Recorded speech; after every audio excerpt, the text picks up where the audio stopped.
હું Ghanshyam Gadhvi sub fire officer Bhavnagar fire બ્રિગેડમાંથી અમને 10:50ની આસપાસ કોલ મળેલો કે જૂના બંદર રોડ પાસે સિમેન્ટનું ગોડાઉન છે, ત્યાં આગ લાગેલી છે અને સ્થળ પર આવીને જોતા ખબર પડે છે કે 3 ગાડી હતી, 2 મેટાડો અને એક યુટિલિટી ગાડી, તેમાં આગ લાગેલી છે કારણોસર અને ગોડાઉન બંધ હતું, જેથી અંદર કોઈ માણસ હતા નથી, જેથી કોઈ જાનહાનિ થયેલ નથી અને 3 ગાડીઓ હતી સળગી ગયેલ છે અને ફાયર સ્ટેશનથી 2 ગાડીઓ આવીને આગ પર સંપૂર્ણ કાબુ મેળવેલ છે, કોઈ પણ જાનહાનિ કે ઈજા થયેલ નથી અને સંપૂર્ણ કાબુમાં છે સ્થિતિ.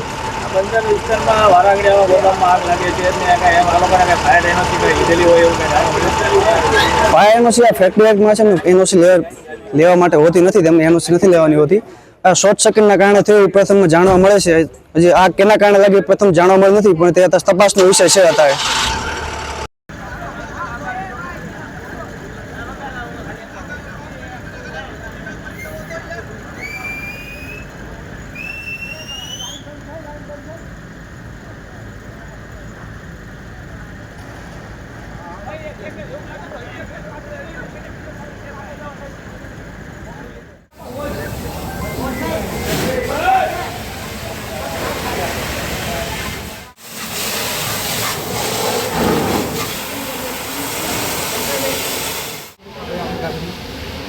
આગળ લગી